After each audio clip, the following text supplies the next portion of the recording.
ඒකට බෞද්ධයාගේ අත්පොත කියලා කිව්වේ ඇයි? මොනවාද ඒකේ තියෙන්නේ? ඕකේ තියෙන්නේ හම්බ කරන විදිය. ධම්මපදයේ පොතේ තියෙනවා කාටවත් කරදරයක් නැතුව කෝටිපතියෙක් වෙන විදිය තියෙනවා පොතේ. ඒ හම්බ කරපු එක ප්‍රීතියෙන් වියදම් කරන විදිය තියෙනවා ඒ පොතේ. ගෑණි මිනිහයි ප්‍රේමණීයව මැරෙනකන් ඉන්න විදිය ඒ පොතේ. දැන් ඔයාලට තියෙනවද ඒක? ගෑණි මිනිහයි ප්‍රේමණීය විදිහට ඉන්නේ. පටන් ගත්තේ නම් ප්‍රේමණීය දැන්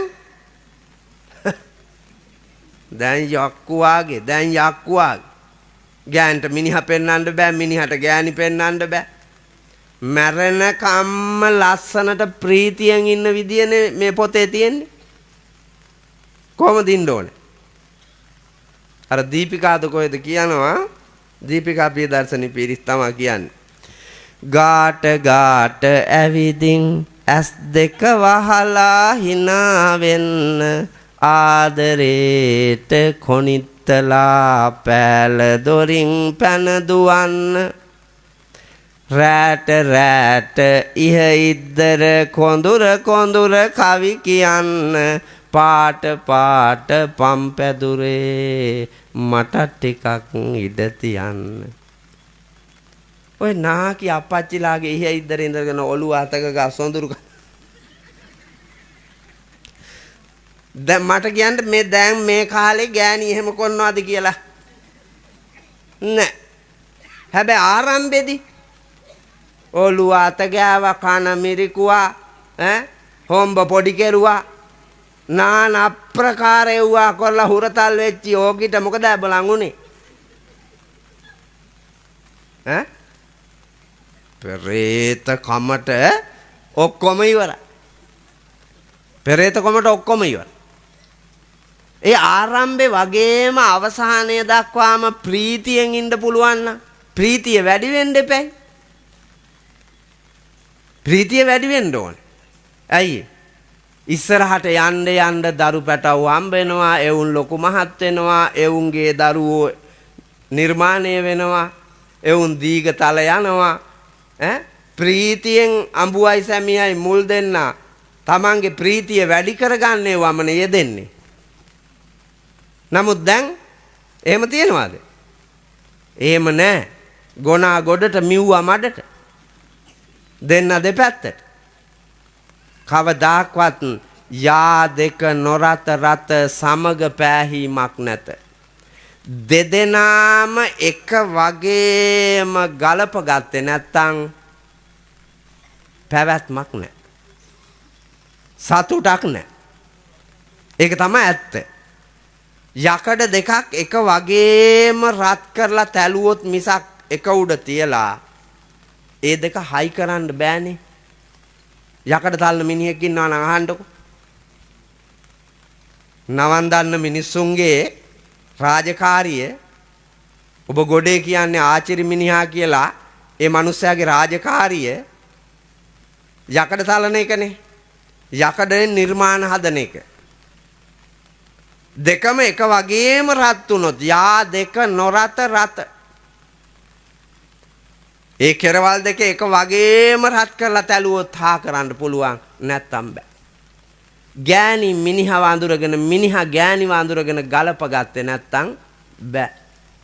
ඒවා ඔක්කොම උගන්වපු පොත තමයි ධම්මපදේ.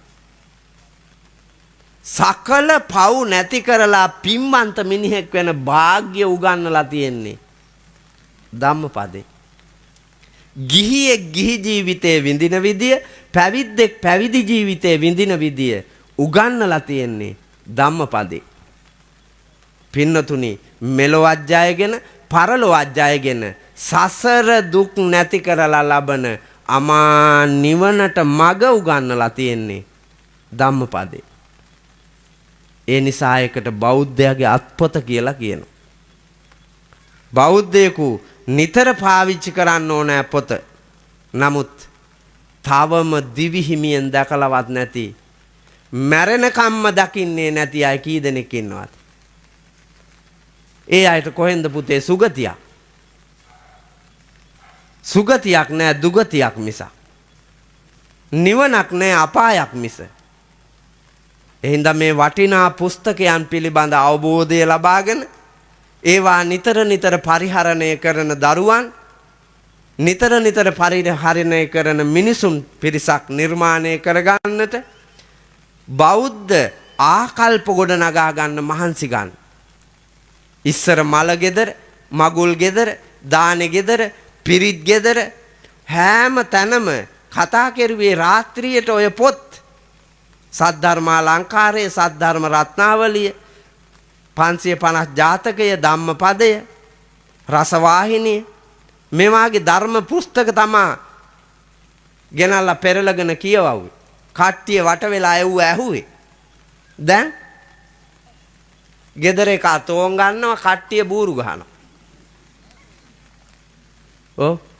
ගෙදර එක තෝන් ගන්නවා, කට්ටිය බూరు ගහනවා. පිරිසක් කැරම් ගහනවා.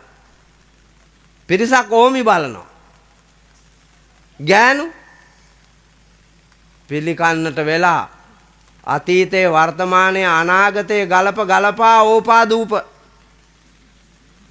ඕපාදූප ලනවා. ඒකිලාට බෑතන ඉඳ ගන්න. මේ සැරේ සිංහල අලුත් අවුරුද්දට අපේ පොලිස් බල ප්‍රදේශයේ පොලිස් කාන්තාවක් යට ගහනවා බලන්න. 5000 නෝට්ටු දාලා ගහනවලු. ඔව්. අපේ නායක හාමුදුරු කෙනෙක්ම මට දුරකථන ඇමතුමක් දීලා කිව්වා. මං ඊට පස්සේ OIC මහත්තයාගෙන් ඇහුවාම මට දුරකථන ඇමතුමක් ආවා ස්වාමීන් වහන්සේ, මං ඊට පස්සේ අවවාද නම් කළා කියලා කිව්වා. ඔව්. පොලිස් කාන්තාව ඔට්ටු දාන්නේ. ඉවරයිනේ පොලිසිය.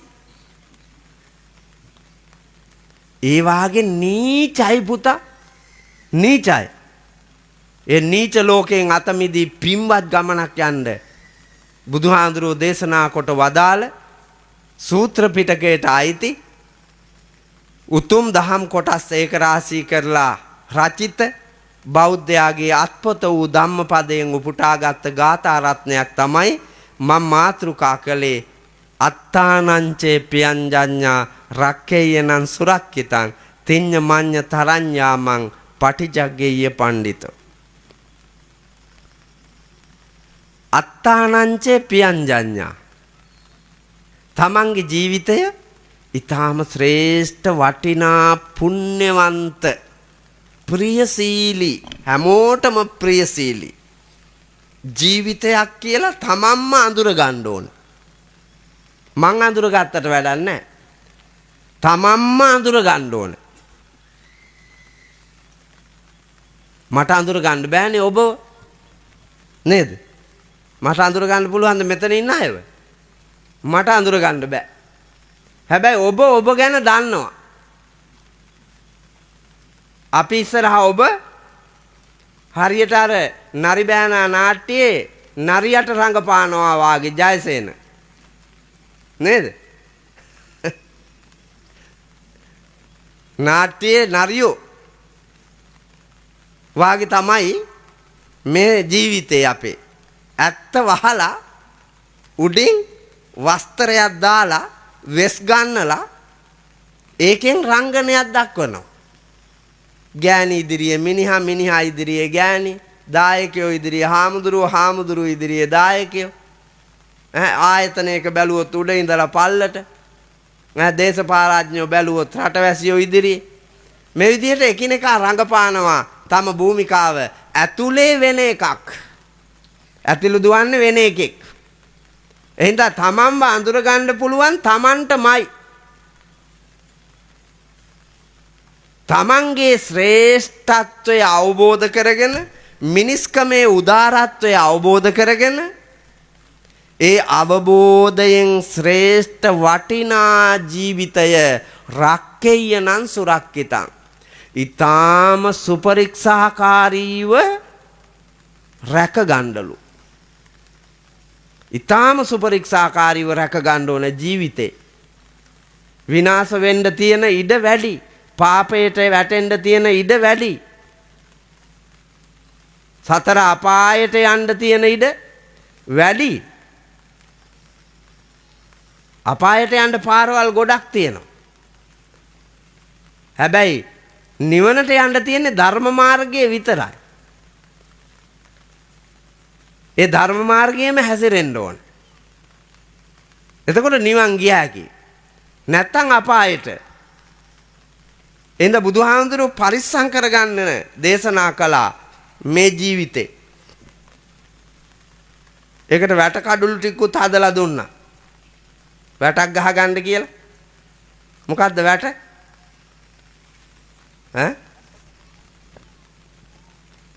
තමන්ගේ මිනිස්කම බෞද්ධකම ආරක්ෂා කරගන්න බුදුහාමුදුරුවෝ ගහලා දීපු වැට මොකද්ද? ගහන්න ඕනේ උපාසකම්මලාගේ. පොයට රංගපාන නිලියෝ. ඔව්. පොයට රංගපාන නිලියෝ ඔය. මන් දන්නවනේ. ආඳුරෝ බැන්න අඩේ. ඕ බණ කියනවා කියලා ආඳුරෝ බැන්න බලාපු වෙලාවෙ ඉඳලා කියලා. නෑ මම මේ ඇත්තම මේ කියන්නේ.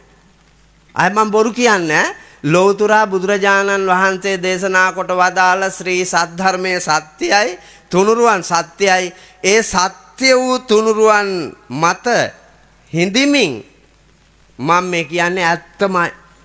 බොරු කියන්නේ නෑ මම. ඔය සිල් ගන්න ඔක්කොම මායාවක් ඇත්තටම. මායාවක්. ඇත්තටමද සිල් ගන්නෙ? නෑ. ඔතන එන්නේ සමහර අය පුම්බලා පෙන්නන්න. මාන්නෙට. ඔවුන්දලාගේ කෙල්ලෝ කාලේ ඔවුන්දලා පන්සල් ගියා. ගත්ත සිල් පුදුම කුලප්පුවක් තිබ්බේ බලන්න. ඔව්. ඔය සිල් ගන්න ඕනෑම චරිතයක් දිහා බලන්නකෝ. කෙල්ල කාලේ අවුරුදු 13 14 15 16 17 18 කොහෙද හිටියේ කියලා පන්සලේ වර කණු ලම්බ කඹ දාලා හිටියේ. වර කඹ කුළු හරක් වාගේ මෙල්ල කරන්න අම්මලා අප්පච්චිලා. එහෙම දුවලා ඇට දිරලා හං ඇකිලිලා දත් වැටිලා කෙස් පැහිලා නහරවැල් වේලිලා ස්නායු මැරුණාම මේන් එනවා පන්සල්. මොනවටද? සිල් රකින්නලු බොල. අවුරුදු 60ක්ම සිල් බින්දලා දැන් මැරෙන්න ඕන්න මෙන්න කියලා එනවා සිල් රකින්නලු. ඒ වෙලාවට ඉතින් රකින්න දෙයක් නැහැ. ආයෙ බින්දෙන්නේ නැහනේ. බින්දින්න අයිය කොයි? හිතුණත් බින්දින්න කියලා බින්ද ගන්න බෑ. සිල් බින්දින්න කියලා හිතෙන්න පුළුවන්. හිතුණත් බින්දින්න බෑ. තුවක්කු බඳින්න හිතෙනවා කැලේ ගිහිල්ලා. දල ඌරෙක් වට ගන්න. ලොක්කා වෙවුලද්දි කොහමද ආයේ තුවක්කු බඳින්නේ? දල් දාන්න යන්න හිතෙනවා අර ගඟ පල්ලෙහා. දල් දාන්න යන්න හිතුණාට ලොක්කා දිගෑරිලා ඉන්න එපා. ලොක්කට දිගෑරෙන්න බෑ. හොරකමේ යන්න හිතෙනවා. බෑ. වල්කොමේ යන්න හිතෙනවා. වල්කොමේ ගියාකිද දැන්? දැන් බෑ. දැන් බාර ගන්නෙත් නෑ වල්කොමේ ගියාට. දිරච්ච ලොක්කොම්ව. හිතේ තියන්න පුළුවන්. කරන්න බෑනේ. ඒ හින්දා සිල් බින්දින්න හිත තිබුණත් බින්දෙන්නේ නෑ. ඒකනේ නාකි කිව්වේ. නාකි කිව්වේ නොහැකි. මොනවද නොහැකි? ඔක්කොම. හොඳ එව්වත් බෑ. නරක එව්වත් බෑ. සිල් රකින්න ඕනේ. සිල් රකින්න ඕනේ සිල් බින්දින කාලේ. සිල් රකින්න ඕනේ සිල් බින්දෙන වයසේ සිල් බින්දින කාලේ. දැන් බලන්නකො සමාජයේ දිහා සිල් බින්දින්නේ කවුද? හයිය තියන අය. ළමයි, ගැටවර අය, තරුණ අය, මැදියම් අය. ඒගොල්ලෝනේ සිල් බින්දින්නේ. නාකියෝද? නෑ. එහෙනම් නාකි වෙන්න කලින් පුළුවන් නම් සිල් ගන්න. අර කුලප් වෙලා දුවනේ උන් අතැල්ලා මේන් එනවා නාකියෝ. නාකියාගේ වගකීම තමයි අපිට බැරි වෙච්ච එක මේ පොඩි එකාට දායාද කරන්න ඕනේ. මේ ගොරහැඩි සමාජයේ හීලා කරන්න නම් සිල් ඕනෑ කියලා දැනෙන්න එපා. සමාජ අත්දැකීමෙන්. එවුන්ට හෙන ගැහුණත් කමන්නේ. රටට හෙන ගැහුණත් කමන්නේ. ආගමට දහමට හෙන ගැහුණත් කමන්නේ. නාකි මම් පුම්බලා පෙන්නලා ලෝකේ රවට්ටනවා කියලා එනවා. හරියටම නරියාගේ චරිතේ රංගපාන ජයසේනයා වාගේ. නරි බෑන නාට්‍ය බලලා තියෙනව නේද? ජයසේන ඩෙනිමයි ෂර්ට් එකයි දාලා එනවා. නරි බෑන නාට්‍ය රංගපාන දෙන්නේ මල්ලත් එල්ලාගෙන. ඒගොල්ල වේදිකාව පිටිපස්සේ තියෙනවා නළුවන්ට ලෑස්ති වෙන කාමරේ. ඒකට ගිහිල්ලා ජයසේන ඩෙනිමයි ෂර්ට් එකයි ගලවලා දාලා නරි සූට් එක අඳිනවා. නරි සූට් එක ඇඳහම නරියාට වෙස් ගන්නනවා වේශ නිරූපණ ශිල්පීන්. නරියාගේ භූමිකාවට වේදිකාවට එනවා. ප්‍රේක්ෂකාගාරේ නරඹන්නෝ විස්මිතයි. ළඟ ඉන්නේ කාට ඇන නරියමයි අඩේ නරියමයි කියනවා.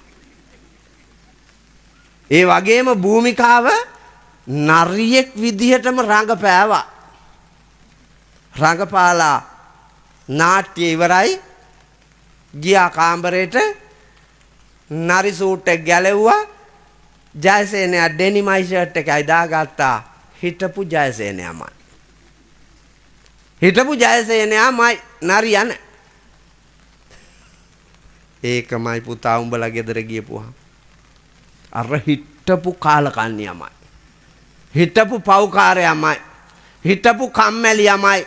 හිටපු බේබද්දමයි. හිටපු කුපාඩියමයි. හිටපු හොරාමයි. ඒකෙන් වැඩක් නෑ. ඒ ජීවිතෙන් වැඩක් නෑ. වෙනස් වෙන්න ඕනේ.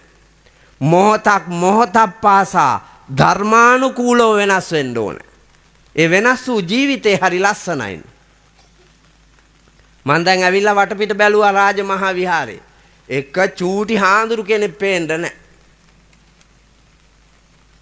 නෑ නේද? පේන්න නැහැ. හිටියේ නැහැ. අර හාඳුරුව විතරයි හිටියේ. සාමණේරයෝ නැහැ. ඇයි?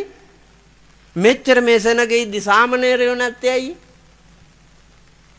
ඈ? කුහක කොමාඩේ වෙන මොකක්වත් නෙමෙයි. තොපේ තියෙන කුහකකම. අනුන්ගේ පානෙන් එළිය බලනවා මිසක් තමන්ගේ එකෙක් ශාසනය වෙනුවෙන් දායාද කරන්න වාසනාව නැති පව්හිත් තියෙන උඹලා ශාසනයට ආදරේ ඈ බොරුවක් නේ කරන්නේ. වයසක අප්පච්චි කෙනෙක් හම්බුණා බණකට ගිහිල්ලා මේ ළඟදී. මම බණ කියලා ඉවර වුණාම මන් ළඟින් ඉඳගත් ඇවිල්ලා. අපේ ආඳුරු මට කතා කරන්නම ආසයි කියලා කිව්වා. මම අප්පච්චිට වයස කීයද? 94යි. තනියම දාවේ. නෑ අපේ උන් ආවා. මට තව පුළුවන් කියලා කිව්වා. ඒකල මම මොනවද අප්පච්චි කියන්න තියෙන්නේ? ඔබ වහන්සේ කියපුවා ඇත්තම ඇත්ත. මං ඔය වාගේ ඇත්තක් ඇහුවමයි. මම හොඳයිනේ අප්පච්චි. නෑ මං කසාද බැඳපු කාලෙටම මං ගියා. මං අපේ ගෑණිව ගත්තු දවසේම ඇවිල්ලා අපේ ගෙදර මං ඕකිට කිව්වා අපි දරුවෝ ගොඩක් හදමු කියලා. මම මුණ දිහා බලලා ඇහුවා ඇත්තම අප්පච්චි ආය එහෙනම් මං ඕකිට කිව්වා අපි දරුවෝ ගොඩක් හදමු කියලා. මම මුණ දිහා බලන හිටියා ගෑණි. ඒ වෙලාවේ මං ගෑණිට පැහැදිලි කෙරුවා. මම මොනවාද අප්පච්චි? අපේ පන්සලේ හාඳුරුවන්ට දෙන්නෙක්වත් දෙන්න ඕනේ. දැන් මේ උන්ද සැලසුම් කරලා පන්සලේ හාමුදුරුවන්ට දෙන්නෙක්වත් දෙන්න ඕනේ. අපේ කුඹුරු ඉඩ කඩ එව්වට 3-4 දෙනෙක්වත් එපැයි. ඒවට 3-4 දෙනෙක් ඕනේ. යුද්ධයක් පටන් ගත්තොත් එහෙම ඒකටත් දෙන්න වෙනවා 2-3 දෙනෙක්. උඹයි මායි නාකි වෙනකොට අපි දෙන්න ගෙව්වා කරන්න කෙල්ල 3-4 දෙනෙකුත් එපැයි ඉතින්. මෙවුන්ද 10ක් 15කට ගාන හදලා බලන්. ඔව් 10කට 15කට ගාන හදලා උන්ද සැලසුම් කරලා. උඹලා ඇත්තටම කියපල්ලකෝ උඹලා මොක කසාද බැඳලා ඇවිල්ලා කිව්වා අරගිට. තොපි කූතාණ්ඩියාගේ රිලවා වාගේ. ඔව් ගෑණි ඉස්සරහා පිරිමියා කූතාණ්ඩියාගේ රිලවා වාගේ. අප්පච්චි දැන් ඇයි කූතාණ්ඩියා කියන තාලෙට රිලවා ඉන්නවා මිසක් රිලවට ඕන තාලෙට හිටිය හැකිද කූතාණ්ඩියා ඉස්සරහා බෑ. කූතාණ්ඩියාගේ අතේ කෙවිත. ඔකට නැටුම් පුරුදු කෙරුවෙත් ඒකෙන්. එහෙනම් ඔකට හරි බයයි. කූතාණ්ඩියා බැලුවොත් රිලව වකුටු වෙලා ඉන්නේ. උඹලා ඔක්කොගෙම ගෙවල් වල. ඕක තමයි සිස්ටම් එක. මේ මං ඇත්තම කිව්වේ. බොරුවක් එහෙම අනේ හාඳුන්නේ මගේ ගෙදර නම් මං ඔවුන් ඉස්සරහත් දෙක වෙන්නේ නැහැ කියලා සමහර අයට හිතෙනවා ඇති. මම ප්‍රශ්නයක් අහන්නද?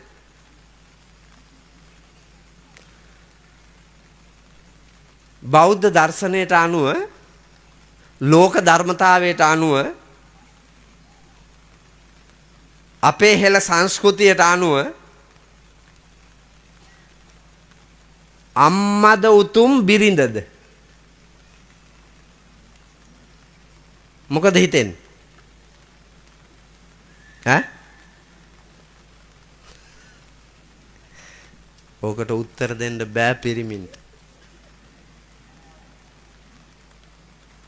සියලුම කසාද බැඳපු පිරිමි ඔබ හැමදෙනාටම හිතෙන්න ඇති අම්මා උතුම් කියලා කියන්න ඕන කියලා. නොකියුවට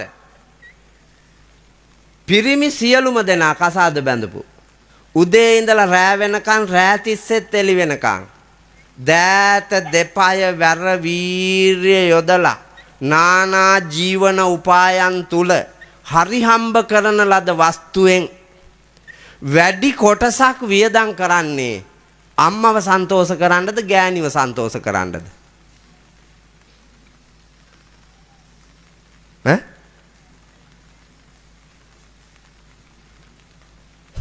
කූතාණ්ඩියාගේ රිලවද නැද්ද?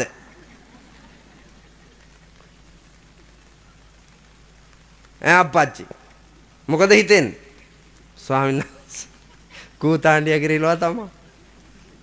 ඔව් අම්මව සන්තෝෂ කෙරුවට වඩා හාඳුන්නේ මං කෙරුවේ ගෑණි සන්තෝෂ කරපු එක තමයි. ඒකී අවසානයේ මාවත් දාලා යන්න ගියාට ඒකී රැඳෙන්න සන්තෝෂ කරගන්න මට බැරි වුණා. ඒත් ඒකී මාවත් දාලා ගියා. අවසානයේ අම්මා තමයි පිටට හිටියේ. කූතාණ්ඩියාගේ රිලවම තමයි. ඒකෙන් එහා නැහැ. නමුත් අපි හිතනවා පින්නතුන් මේ ඉන්න එක ගෑණියෙක්වත් කියලා තියනවාද තමන්ගේ මිනිහට ඔය ඉන්නව නේද දැන් නිවන් යන්න වාගෙන උඹලා ඉන්නේ බලාගෙන. තමන්ගේ මිනිහට කියලා තියනවාද මේ මහත්තයා ඔයා වාගේ මිනිහෙක් මට හම්බුනේ ඔයාගේ අම්මාගේ තිබ්බ ශ්‍රේෂ්ඨත්වයටනේ.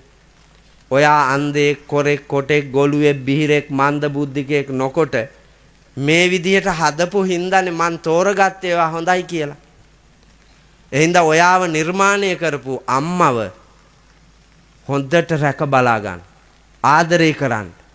ඇයව සන්තෝෂ කරන්න, පෝෂණය කරන්න කියලා තමන්ගේ මිනිහට එක දවසක් කියලා තියනවාද? ඈ? නිවන් යන්න වාගේ ඉන්න ඔය හදවතේ එහෙම තියනවාද? කුහකයි ඉරිසියයි. කුහකයි ඉරිසියයි. ඒ මානව ලක්ෂණ නැහැ. ජීවිතය අඳුරගෙනද අපි වටිනවා කියලා? නැහැ. ඒ වටිනා ජීවිතය අඳුරගෙන රැකලාද? නැහැ. රක්කේයනං සුරක්කිතං. ඒක හොඳට රකින්න ඕන. මේ මනුස්ස ජීවිතේ රකින්න ඕන. අපිට මනුස්සකම කියලා කියන්නේ මනසින් උසස් හින්දා. කරුණාව, දයාව, මෛත්‍රිය, සෙනෙහස, ආලය, ආදරය, ලෙන්ගතුකම, ප්‍රේමය, කෘතගුණ සැලකීම, සමානාත්මතාවය, මේ උදාර මිනිස් ගුණ අපේ ජීවිතය තුල තියෙන්න ඕන. එතකොටනේ මිනිහෙක් වෙන්නේ. ආන්ගේ උතුම් ගුණ විනාශ වෙන්න නොදී රකින්න උත්තමයා මිනිසා. බුදුහාඳුරු අනුදැන වදාලේ ඒ උත්තරීතරත්වයේ රැකගන්න උපායශීලීව තිඤ්ඤ මඤ්ඤ තරඤ්ඤාමං යාම තුනෙන් එකකදීවත් යාම තුනේදිම බැරි වුණොත් එකකදීවත් දැන් මේ නාකි අයට තියෙන එක යාමයි ඉන්නේ තව නේ. දැන් ඉන්නේ නාකි වයසේ. යාම තුන මොනවද? බාල, තරුණ, මහලු. දැන් මහලු වියේ අයට ආය බාල වෙන්න බෑනේ. ආය තරුණ වෙන්නත් බෑ. ඉතුරු වෙලා තියෙන්නේ එකයි. දැන් හරි මිනිස්කම රැකගෙන මැරුණොත් සුගතියට නැත්තම් අපායට. බුදුහාඳුරුව අනුදැන වදාළ ඒකයි. යාම තුනේදිවත් බැරි වුණොත් එකකදිවත් රැකෙන්න මහන්සි ගන්න. අන්තිම එකෙන්වත් රැකෙන්න මහන්සි ගන්න.